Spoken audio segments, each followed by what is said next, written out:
السلام عليكم ورحمة الله تعالى وبركاته. بسم الله الحمد لله والصلاة والسلام على أشرف المرسلين وعلى آله وصحبه أجمعين. أما بعد رب اشرح لي صدري ويسر لي أمري واحلل عقدة من لساني يفقهوا قولي.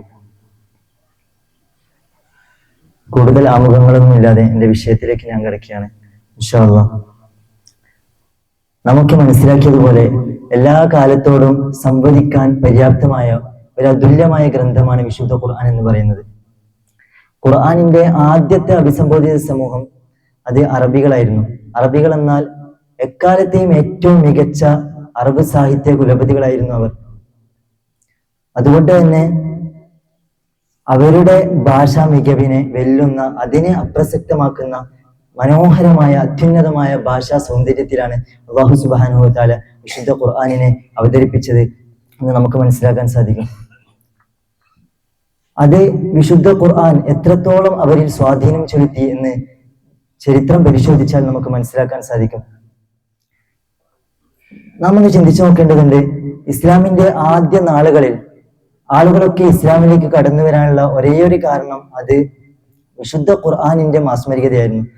ചുരുക്കം ചില ആളുകൾ, റസൂലുള്ളാഹി തങ്ങളുടെ വ്യക്തിവിശുദ്ധി നേരിട്ട് അടുത്തറിയുന്ന ആളുകൾ ഒഴിച്ച്, ഉദാഹരണത്തിന് ബഹുമാനപ്പെട്ട അബൂബക്കർ റളിയല്ലാഹു അൻഹു, അതേപോലെ തന്നെ ഖദീജ ബീവി റളിയല്ലാഹു അൻഹ, അവരൊക്കെ ഒഴിച്ച് ബാക്കിയുള്ള എല്ലാ ആളുകളും ഇസ്ലാമിന്റെ ആദ്യ നാളുകളിൽ ഇസ്ലാമിലേക്ക് കടന്നു വരാനുള്ള, ഇസ്ലാമിനെ പുണരാനുള്ള ഒരേയൊരു കാരണം അത് ഖുർആനിന്റെ മാസ്മരികതയായിരുന്നു. ഖുർആനിന്റെ ആ ഒരു അതുല്യതയിൽ, അതിന്റെ ഇജാസിൽ വിസ്മയം പൂണ്ടുകൊണ്ടാണ് അവരൊക്കെയും ഇസ്ലാമിലേക്ക് കടന്നു വന്നത് എന്ന് നമുക്ക് മനസ്സിലാക്കാം. അതിന് ഒരു ഉദാഹരണം മാത്രമാണ് ബഹുമാനപ്പെട്ട സയ്യിദുനാ ഉമർ റളിയല്ലാഹു അൻഹു. ഉമർ റളിയല്ലാഹു അൻഹു പോലെ ഒരുപാട് സ്വഹാബാക്കൾ ഇസ്ലാമിലേക്ക് ഖുർആനിന്റെ ആ തഅ്സീർ കാരണം ഇസ്ലാമിലേക്ക് കടന്നു വന്നതായി നമുക്ക് കാണാൻ സാധിക്കുന്നതാണ്. ശത്രുക്കളിൽ പോലും ഈ ഖുർആൻ വരുത്തിയ സ്വാധീനം അത് എത്രത്തോളമാണെന്ന് നാം ഒന്ന് മനസ്സിലാക്കേണ്ടതുണ്ട്. വലീദ് ഇബ്നു മുഗീറ, അദ്ദേഹം റസൂലുള്ളാഹി തങ്ങളുടെ അടുത്തുനിന്ന് ഒരിക്കലും റസൂലുള്ളാഹി തങ്ങളുടെ അടുത്തുനിന്ന് ഖുർആനിക ആയത്തുകൾ, സൂറത്തുൽ മുദ്ദസ്സിറിന്റെ കുറച്ച് ആയത്തുകൾ അദ്ദേഹം കേൾക്കുന്നുണ്ട്. ഇത് കേൾക്കാൻ തുടങ്ങിയപ്പോൾ അദ്ദേഹത്തിന് നിൽക്കാൻ കഴിയാതെ അദ്ദേഹം റസൂലുള്ളാഹി തങ്ങളോട് പറയുന്നുണ്ട്, മുഹമ്മദ് സ്വല്ലല്ലാഹു അലൈഹി വസല്ലം നിങ്ങൾ അവസാനിപ്പിക്കെന്ന് പറഞ്ഞുകൊണ്ട് അദ്ദേഹം ഇറങ്ങി വരുന്നുണ്ട്. എന്നിട്ട് മക്ക ഖുറൈശികളുടെ അടുത്തേക്ക് പോയിട്ട് അദ്ദേഹം പ്രഖ്യാപിക്കുന്നുണ്ട്, നിങ്ങൾക്കറിയാം നിങ്ങളുടെ കൂട്ടത്തിൽ ഏറ്റവും മികച്ച കവി ഞാനാണ്. എന്നാൽ ഞാൻ പറയട്ടെ, വല്ലാഹി മാ ഹാദാ ഖൗലുൽ ബശർ, ഇതൊരു മനുഷ്യന്റെ വചനമല്ല. വഇന്ന അലൈഹി ലഹലാവ, ഇതിന് വല്ലാത്തൊരു മാധുര്യമുണ്ട്. വഇന്നഹു ലയഅലു വമാ യുഅല, ഇതെല്ലാത്തിനെയും മികച്ചു നിൽക്കും. എന്നാൽ ഇതിനോളം മികച്ചു നിൽക്കുന്ന, ഇതിനെ മറികടക്കാൻ പോകുന്ന ഒന്നുമില്ല എന്ന് അദ്ദേഹം അവിടുന്ന് പ്രഖ്യാപിക്കുന്നുണ്ട്. അതുകൊണ്ട് തന്നെയാണ് ഈ ഖുറൈശികൾ, മുശ്രിക്കീങ്ങൾ തങ്ങളുടെ അനുയായികളെ, തങ്ങളുടെ അണികളോട് അവർ പ്രത്യേകം താക്കീത് നൽകിയിരുന്നു. അവർ നിശ്ചിതമായി അവരെ എതിർത്തിരുന്നു. നിങ്ങൾ ഒരിക്കലും ഖുർആൻ ഓതപ്പെടുന്ന ഭാഗത്തേക്ക് നിങ്ങൾ കടന്നു പോകരുതെന്ന്. അത് വിശുദ്ധ ഖുർആൻ തന്നെ വ്യക്തമാക്കുന്നുണ്ട്. അല്ലാഹു സുബ്ഹാനഹു വ തആല പറയുന്നുണ്ട്, വഖാലൽ ലദീന കഫറു ലാ തസ്മഉ ലിഹാദൽ ഖുർആൻ, കാഫിരീങ്ങൾ പറയും നിങ്ങൾ ഖുർആനിനെ കേൾക്കരുത്. തങ്ങളുടെ അണികളോട് പറയുമായിരുന്നു, നിങ്ങൾ ഖുർആനിനെ കേൾക്കരുത്, ഖുർആൻ ഓതപ്പെടുന്ന ഭാഗത്തേക്ക് നിങ്ങൾ പോകരുത്. കാരണം അവർക്കറിയാം ഖുർആൻ അത്രത്തോളം അവരുടെ ഉള്ളറകളിലേക്ക് സ്വാധീനം ചെലുത്താൻ പോകുന്ന വലിയൊരു അതുല്യമായ അത്യുന്നതമായ ഒരു ഗ്രന്ഥമാണ്, വാക്കുകളാണ് ഖുർആനിൻ്റെത് എന്ന് അവർക്ക് വളരെ വ്യക്തമായ ബോധ്യമുണ്ടായിരുന്നു. എന്നാൽ പിന്നെ അവരെ ഇസ്ലാമിലേക്ക് കടന്നു വരുന്നതിൽ നിന്ന് അവരെ പിന്തിപ്പിച്ച ഒരേ ഒരു ഘടകം അത് അവരുടെ ഭൗതിക താല്പര്യങ്ങളായിരുന്നു എന്ന് നാം മനസ്സിലാക്കേണ്ടതുണ്ട്. അപ്പോൾ ഞാൻ പറഞ്ഞു വരുന്നത് എന്ന് പറഞ്ഞാൽ ഖുർആനിന്റെ ഭാഷാ സൗന്ദര്യമായിരുന്നു. ആദ്യ നാളുകളിൽ വിശുദ്ധ ഖുർആനിന്റെ ഇജാസിൽ വെളിപ്പെട്ട ഇജാസ് എന്ന് പറയുന്നത് അത് അതിന്റെ മനോഹരമായ, അതിന്റെ അത്യുന്നതമായ ഭാഷാ സൗന്ദര്യമായിരുന്നു.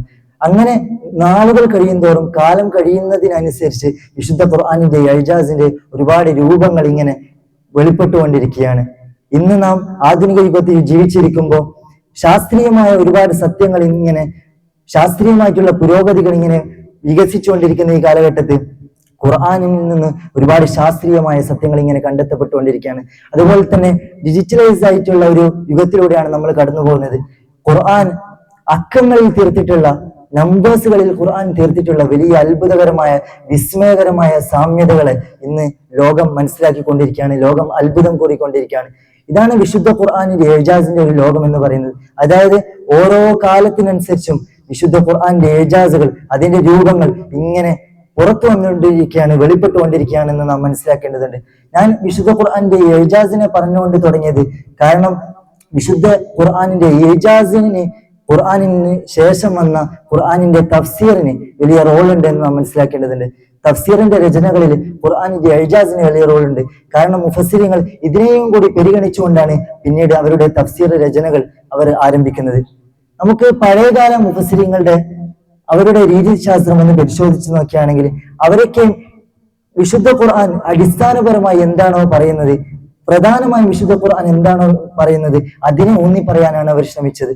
അതായത് വിശുദ്ധ ഖുർആന്റെ ഓരോ ആയത്തുകളും അതിലുള്ള അസ്ബാബ് നുസൂൽ, അതുപോലെ തന്നെ വിശുദ്ധ ഖുർആനിന്റെ പ്രധാനപ്പെട്ട ഒരു ലക്ഷ്യം എന്ന് പറയുന്നത് അത് ആളുകളെ ഇരുട്ടിൽ നിന്ന് വെളിച്ചത്തിലേക്ക്, ഹിദായത്തിലേക്ക് ആളുകളെ നയിക്കുക എന്നുള്ളതാണ്. അത് എല്ലാ കാലത്തോടും അള്ളാഹു സുബ്ഹാനഹു വ തആല വ്യക്തമാക്കുന്ന ഒരു വിഷയമാണ്. വിശുദ്ധ ഖുർആൻ ഏറ്റവും വലിയ മഖ്സദ് അതാണ്, അള്ളാഹുവിലേക്ക് ആളുകളെ ക്ഷണിക്കുക, അള്ളാഹുവിന്റെ ഏകത്വം സ്ഥിരപ്പെടുത്തുക, അതുപോലെ തന്നെ ഇസ്ലാമിന്റെ നിയമങ്ങൾ, അതുപോലെ അധ്യാപനങ്ങൾ, ഇതൊക്കെ വ്യക്തമാക്കുക എന്നുള്ളതായിരുന്നു വിശുദ്ധ ഖുർആന്റെ ഏറ്റവും അടിസ്ഥാനപരമായ ലക്ഷ്യം. അപ്പൊ ഈ ലക്ഷ്യത്തെ അടിസ്ഥാനപ്പെടുത്തിയിട്ടാണ് ആദ്യകാല രചനകൾ വന്നിട്ടുള്ളത്. അപ്പോൾ ഓരോ ആയത്തുകളെയും മഹാന്മാരായ മുഫസ്സിരിങ്ങൾ, നമ്മുടെ മുൻഗാമികളായ മുഫസ്സിരിങ്ങൾ ഇങ്ങനെ വിശദീകരിക്കുമ്പോൾ ആ ആയത്തുകളുമായി ബന്ധപ്പെട്ട് റസൂലുള്ളാഹി തങ്ങളുടെ തഫ്സീറുകൾ, അതുപോലെ തന്നെ മഹാന്മാരായ സഹാബാക്കളുടെയും താബിഈങ്ങളുടെയും ഒക്കെ അക്വാലുകളൊക്കെ അവർ കൊണ്ടുവരും. അതുപോലെ തന്നെ ആയത്തുകളുടെ അസ്ബാബ് നുസൂൽ അവർ കൊണ്ടുവരും. പിന്നെ ആ കാലഘട്ടത്തിൽ ട്രെൻഡ് ആയിക്കൊണ്ടിരിക്കുന്ന ആ കാലഘട്ടത്തെ ട്രെൻഡിനോട് എൻഗേജ് ചെയ്യാനും അവർ ശ്രമിച്ചിരുന്നു എന്നുള്ളതാണ്. നമുക്കറിയാം ഇൽമുൽ ലുഗ, അതുപോലെ തന്നെ ഇൽമുൽ ബലാഗ, അതൊക്കെയും രൂപപ്പെട്ട, അതൊക്കെ ഫോം ചെയ്ത ഒരു കാലഘട്ടമായിരുന്നു അത്. അതുപോലെ തന്നെ ഇൽമുൽ ഫൽസഫ, ഇൽമുൽ കലാം, അതൊക്കെയും പ്രചാരം നേടിയിട്ടുള്ള ഒരു കാലഘട്ടം കൂടിയായിരുന്നു അന്നത്തെ കാലം. അപ്പോൾ ആ കാലഘട്ടത്തിൽ മഹാന്മാരായ മുഫസ്സിരിങ്ങൾ ആ വിഷയങ്ങളെയും കൂടി ഉൾക്കൊള്ളിച്ചുകൊണ്ടായിരുന്നു അവരുടെ രചനകൾ കൊണ്ടുപോയതെന്ന് നമുക്ക് മനസ്സിലാക്കാം. ബഹുമാനപ്പെട്ട സമഖ്ശരി ഇമാമിന്റെ തഫ്സീറുകൾ കശാഫ് നാം നോക്കുകയാണെങ്കിൽ അതിൽ നമുക്ക് ലുഗയുമായി ബന്ധപ്പെട്ട വിഷയങ്ങൾ ചർച്ച ചെയ്യുന്നത് കാണാം. അതുപോലെ തന്നെ തഫ്സീർ അബൂ സഈദ് നമ്മൾ നോക്കുകയാണെങ്കിൽ ആ വിഷയത്തിൽ വിശദമായിട്ട് സംസാരിക്കുന്നത് കാണാം. ബഹുമാനപ്പെട്ട ഇമാം റാസി തങ്ങളുടെ മഫാത്തിഹുൽ ഗൈബ് നാം ഒന്ന് എടുത്ത് പരിശോധിച്ചു നോക്കുകയാണെങ്കിൽ അതിൽ ഇൽമുൽ കലാം, ഇൽമുൽ ഫൽസഫയുമായി ബന്ധപ്പെട്ട പല വിഷയങ്ങളും ഖുർആനുമായി ബന്ധപ്പെടുത്തിക്കൊണ്ട് അദ്ദേഹം വിശദമായി പ്രതിപാദിക്കുന്നതായി നമുക്ക് കാണാൻ സാധിക്കും. ഇനി നാം ആധുനിക തഫ്സീറുകളിലേക്ക് കടന്നു വരുമ്പോൾ പുതിയ കാല തഫ്സീറിന്റെ ഒരു രീതി എന്ന് പറയുന്നത് അതിനെ നമുക്ക് രണ്ടായി തിരിക്കാൻ പറ്റും. രണ്ട് മെത്തേഡായിട്ട് നമുക്ക് അതിനെ മനസ്സിലാക്കാൻ സാധിക്കുമെന്നുള്ളതാണ്. ഒന്നാമത്തേത്, വിശുദ്ധ ഖുർആനിനെ പഴയകാല മുഫസ്സിരിങ്ങളുടെ രീതിശാസ്ത്രം പോലെ തന്നെ വിശുദ്ധ ഖുർആന്റെ എല്ലാ ആയത്തുകളെയും ഖുർആൻ മുഴുവനായും വ്യാഖ്യാനിക്കുന്ന ഒരു രീതിയായിരുന്നു ഒന്നാമത്തെ രീതി. രണ്ടാമത്തെ രീതി എന്ന് പറഞ്ഞാൽ ഖുർആനിലെ ഏതെങ്കിലും ഒരു മേഖലയിൽ പ്രത്യേകമായ ആയത്തുകളെ അതിനെ എടുത്തുകൊണ്ട് അതിനെ തഫ്സീർ ചെയ്യുന്ന ഒരു രീതിയും പുതിയ കാലത്തെ സ്കോളേഴ്സ് സ്വീകരിക്കുന്നുണ്ട്. ഒന്നാമത്തെ മെത്തേഡിൽ നിന്ന് നമുക്ക് 4 ഇനങ്ങളായി തിരിക്കാൻ പറ്റും. അതായത് ഖുർആനിനെ മുഴുവനായിട്ട് തഫ്സീർ ചെയ്യുന്ന ഒരു മെത്തേഡ്, അതിന് 4 ഇനങ്ങളായിട്ട് നമുക്ക് കൊണ്ടുപോകാൻ പറ്റും. ഒന്നാമത്തേത് അത്തഫാസീർ അല്ലെങ്കിൽ അൽ മദ്രസത്തുൽ അഖ്ലാനിയ എന്ന് പറയാം. അതായത് നമുക്കറിയാം എൻലൈറ്റ്മെന്റ് പീരീഡിനൊക്കെ ശേഷം ലോകം മുഴുവനും വെസ്റ്റിലേക്ക് തിരിഞ്ഞപ്പോ, അതായത് വെസ്റ്റ് എന്ത് കൊള്ളുന്നു, വെസ്റ്റ് എന്ത് തള്ളുന്നു എന്നതിലേക്ക് ലോകക്രമം മൊത്തം മാറിയപ്പോ വെസ്റ്റിനെ പൂർണ്ണമായും ഇമിറ്റേറ്റ് ചെയ്യുന്ന, അനുകരിക്കുന്ന ഒരു ലോകക്രമം ഇവിടെ രൂപപ്പെട്ടപ്പോ ചില മോഡേൺ സ്കോളേഴ്സ് അതിൽ വശംവദരായിക്കൊണ്ട്, അതിൽ വഞ്ചിതരായിക്കൊണ്ട് വെസ്റ്റിന്റെ ഐഡിയോളജിയെ യോജിപ്പിച്ചുകൊണ്ട് അതിനോട് പൊരുത്തപ്പെട്ടുകൊണ്ട് വിശുദ്ധ ഖുർആനിൽ തഫ്സീർ എഴുതാൻ തുടങ്ങി. അതിലൂടെ ഉദാഹരണമാണ് തഫ്സീറുൽ മനാർ, മുഹമ്മദ് അബ്ദുവിന്റെ തഫ്സീർ മനാർ. പിന്നീട് അതിനെ റഷീദ് റിള വന്ന് പൂർത്തീകരിക്കുന്നുണ്ട്. അദ്ദേഹത്തിന്റെ സ്റ്റുഡന്റ് ആയ റഷീദ് റിള ഈ തഫ്സീർ മനാർ കംപ്ലീറ്റ് ചെയ്യുന്നുണ്ട്. അപ്പോ ഈ തഫ്സീറുകൾ നാം എടുത്ത് പരിശോധിച്ച് നോക്കുമ്പോൾ ഇതില് വിശുദ്ധ ഖുർആന്റെ തഫ്സീറുകൾ നാം നോക്കുമ്പോൾ അതില് ഖുർആൻ കൊണ്ടുവരുന്ന ഈ ജിന്നുകളുമായി ബന്ധപ്പെട്ട പരാമർശങ്ങൾ, അതുപോലെ തന്നെ ഗൈബിയായ വിഷയങ്ങൾ, അതൊക്കെയും അവർ ദുർവ്യാഖ്യാനം ചെയ്യുകയും അവർ വെസ്റ്റിന്റെ ഐഡിയോളജിക്ക് ഒത്തുകൊണ്ട് ആ ആയത്തുകളെയൊക്കെയും അവർ വക്രീകരിക്കുന്നതായി നമുക്ക് കാണാൻ സാധിക്കും. ഈ രീതിയിൽ അവരുടെ തഫ്സീറുകൾ നമുക്ക് കാണാൻ സാധിക്കുക. അതായത് പൂർണ്ണമായും സുന്നത്ത് ജമാഅത്തിൽ നിന്ന് ഘടകവിരുദ്ധമായിട്ടുള്ള ഒരുപാട് ആശയങ്ങളാണ് അവർ, വികലമായ ആശയങ്ങളാണ് അവർ അവരുടെ തഫ്സീറുകളിൽ കൊത്തി നിറച്ചത് എന്ന് നമുക്ക് മനസ്സിലാക്കാൻ സാധിക്കും. അതുകൊണ്ട് തന്നെ ഇത്തരം തഫ്സീറുകളെ നാം സമീപിക്കുമ്പോൾ വളരെ ജാഗരൂകരായിക്കൊണ്ട് മാത്രമേ നാം അതിനെ സമീപിക്കാൻ പാടുള്ളൂ എന്നാണ് നിങ്ങളോട് സാന്ദർഭികമായി ഉണർത്താറുള്ളത്. രണ്ടാമത്തെ തഫ്സീർ എന്ന് പറയുന്നത് തഫ്സീർ അല ഹാമിഷിൽ മുസ്ഹഫ്, അതായത് വിശുദ്ധ ഖുർആനിന്റെ ഹാമിഷിൽ, അതിന്റെ ഓരത്ത് ഖുർആനിന്റെ ആയത്തുകൾക്ക് തഫ്സീർ എഴുതുന്ന ഒരു രീതി ഉണ്ടായിരുന്നു. പഴയകാല ഇമാമികൾ അതിനെ എതിർത്തിരുന്നു. കാരണം അന്ന് ഇമാമിങ്ങൾ എതിർക്കാനുള്ള ഒരു കാരണം എന്ന് പറഞ്ഞാൽ ഖുർആനിന്റെ ആയത്തുകളുടെ അടുത്ത് തന്നെ ഈ ഖുർആനിന്റെ തഫ്സീറുകൾ എഴുതുന്ന സമയത്ത് അത് ഖുർആനിന്റെ ആയത്ത് മറ്റുള്ള ആളുകളുടെ കലാമുമായിട്ട് കൂടിക്കലരുമോ, അല്ലെങ്കിൽ അത് ആളുകൾ തെറ്റിദ്ധരിക്കാൻ ഇടയുണ്ടാകുമോ എന്ന ഭയം കൊണ്ടാണ് അവർ അതിനെ പൂർണ്ണമായി എതിർക്കാനുള്ള കാരണം. പിന്നീട് പല മോഡേൺ സ്കോളേഴ്സ് ആളുകളുടെ ആവശ്യം പരിഗണിച്ചുകൊണ്ട് വിശുദ്ധ ഖുർആനിന്റെ ഹാമിഷിൽ അതിന്റെ തഫ്സീർ എഴുതുന്ന ഒരു രീതിയും നമുക്ക് കാണാൻ സാധിക്കും. ഇത് പുതിയ ഒരു ട്രെൻഡായിട്ട് നമുക്ക് മനസ്സിലാക്കാൻ സാധിക്കുന്നതാണ്. മൂന്നാമത്തെ ഒരു ട്രെൻഡ് എന്ന് പറഞ്ഞാൽ അത്തഫാസീർ അദ്ദാവിയ, അതായത് ഫ്രഞ്ച് റവല്യൂഷന് ശേഷം ലോകത്ത് പുതിയ പുതിയ ഐഡിയോളജികൾ രൂപപ്പെട്ടു. അതുപോലെ തന്നെ പുതിയ പുതിയ കൺസെപ്റ്റുകൾ ഉണ്ടായി. ഇതിനനുസരിച്ച് സോഷ്യൽ സ്ട്രക്ചർ, സാമൂഹിക ക്രമം മാറാൻ തുടങ്ങി. അതായത് ആളുകളൊക്കെയും മതങ്ങളിൽ നിന്ന് അകലം പാലിക്കുന്ന, ഇസ്ലാമിനോടൊക്കെ താല്പര്യം കുറയുന്ന ഒരു സ്ഥിതിവിശേഷം ഉണ്ടായപ്പോൾ ആളുകളെ ഇസ്ലാമിലേക്ക് അടുപ്പിക്കാൻ വേണ്ടി ആ ഒരു ലക്ഷ്യത്തിൽ ഒരുപാട് തഫ്സീറുകൾ രൂപപ്പെടുകയുണ്ടായി. അതിന് ആദ്യം അവർ ചെയ്തതെന്ന് പറഞ്ഞാൽ ഓരോ നാടുകളിൽ നിന്നും ഓരോ പ്രത്യേകമായിട്ടുള്ള ഓരോ പ്രസ്ഥാനങ്ങൾ രൂപപ്പെടുത്തുകയാണ് ഉണ്ടായത്. അതായത് നമുക്കറിയാം ഇഖ്വാനുൽ മുസ്ലിമീൻ, അതുപോലെ തന്നെ ഈ ഇന്ത്യ അതുപോലത്തെ പാകിസ്ഥാൻ ഭാഗങ്ങളിൽ രൂപപ്പെട്ട ജമാഅത്ത് ഇസ്ലാമി, പിന്നെ തബ്ലീഗ് ജമാഅത്ത്, അങ്ങനെ പുതിയ പുതിയ പ്രസ്ഥാനങ്ങൾ രൂപപ്പെടുകയാണ്. അപ്പോൾ ഈ പ്രസ്ഥാനം ഏത് ഇസ്ലാമിനെയാണോ മുന്നോട്ട് വെക്കുന്നത് ആ ഇസ്ലാമിലേക്ക് ആളുകളെ ദഅവത്ത് ചെയ്യാൻ വേണ്ടി, അവരെ ക്ഷണിക്കാൻ വേണ്ടി, അവരുടെ ആശയധാരയെ ഊന്നി പറയാൻ വേണ്ടി അതിനെ സാധൂകരിച്ചുകൊണ്ടുള്ള തഫ്സീറുകൾ രചിക്കാൻ തുടങ്ങി എന്നുള്ളതാണ്. അതിൽ പ്രധാനപ്പെട്ട ഒന്നാണ് ഫീ വിലായുൽ ഖുർആൻ, സയ്യിദ് ഖുത്ബിന്റെ ഫീ വിലായുൽ ഖുർആൻ അതിൽ ഒരു ഉദാഹരണമാണ്. അതുപോലെ തന്നെ ജമാഅത്ത് ഇസ്ലാമിയുടെ നേതാവായ മൗദൂദിയുടെ തർജുമാനുൽ ഖുർആൻ എന്ന തഫ്സീറും നമുക്ക് ഇതിൽ പ്രധാനമായിട്ട് നമുക്ക് കാണാൻ പറ്റുന്ന ഒരു തഫ്സീറാണ്. അപ്പോ ഈ ഒരു തഫ്സീറുകളുടെ ഐഡിയോളജി അല്ലെങ്കിൽ ഇതിന്റെ ഒരു മൻഹജ് നാം നോക്കുമ്പോൾ ഇത് ഇന്നത്തെ ലോക മുസ്ലിമീങ്ങളുടെ അവരുടെ സോഷ്യൽ ആയിട്ടുള്ള, സാമൂഹികമായിട്ടുള്ള, രാഷ്ട്രീയമായിട്ടുള്ള, സ്പിരിച്വൽ ആയിട്ടുള്ള ഒരുപാട് ചാലഞ്ചസുകളെ അവർ അഡ്രസ് ചെയ്യും. അതുപോലെ തന്നെ അതിനുള്ള സൊല്യൂഷൻസ് മുന്നോട്ട് വെക്കുകയും ചെയ്തുകൊണ്ടാണ് അവരുടെ തഫ്സീറുകൾ അവർ കൊണ്ടുപോകുന്നത് എന്ന് നമുക്ക് മനസ്സിലാക്കാൻ സാധിക്കും. ഇനി നാലാമത്തെ ഒരു തഫ്സീറാണ് അത്തഫാസീർ അൽ മുത്തർജമ. അതായത് നമുക്കറിയാം ഇസ്ലാം ഇങ്ങനെ ഓരോ നാടുകളിലേക്ക് വ്യാപിച്ചപ്പോൾ പല ആളുകളും പല ഭാഷക്കാരും ഇസ്ലാമിലേക്ക് കടന്നു വന്ന സമയത്ത് ഖുർആൻ അവർ പാരായണം ചെയ്യാൻ തുടങ്ങി. പക്ഷെ അവർക്ക് അറബി ഭാഷ അറിയില്ല. അപ്പോൾ ഈ ഒരു സമയത്ത് വിശുദ്ധ ഖുർആനിന്റെ പല ഭാഷകളിലേക്കും വിശുദ്ധ ഖുർആനിന്റെ മായനകളെ തർജ്ജമ ചെയ്യപ്പെടുന്ന ഒരു സാഹചര്യം ഉണ്ടായി. അത് ഒരുപാട് ലാംഗ്വേജുകളിലേക്കും ഇംഗ്ലീഷിലേക്കും അങ്ങനെ പല ഭാഷകളിലേക്കും ഇസ്ലാമിനെ, ബഹുമാനപ്പെട്ട വിശുദ്ധ ഖുർആനിനെ, അതിന്റെ മായനകളെ തർജ്ജമ ചെയ്യപ്പെടുന്ന ഒരു സാഹചര്യം ഉണ്ടായി. ഇതിനെയാണ് അത്തഫാസീർ മുത്തർജമ എന്നതുകൊണ്ട് ഉദ്ദേശിക്കപ്പെടുന്നത്. പിന്നെ രണ്ടാമത്തെ ഞാൻ നേരത്തെ പറഞ്ഞ ഒരു മെത്തേഡാണ് ഖുർആനിന്റെ ചില ആയത്തുകളുടെ, ഖുർആനിൽ ഏതെങ്കിലും ഒരു പ്രത്യേക തീമിലുള്ള സ്പെസിഫിക് ആയിട്ടുള്ള അല്ലെങ്കിൽ പ്രത്യേക മേഖലയിലുള്ള സ്പെസിഫിക് ആയിട്ടുള്ള ആയത്തുകൾ എടുത്തുകൊണ്ട് അവയ്ക്ക് തഫ്സീർ നൽകുക, അവയെ വിശദീകരിക്കുക എന്നുള്ളതാണ് രണ്ടാമത്തെ ഒരു മെത്തേഡ് എന്ന് പറയുന്നത്.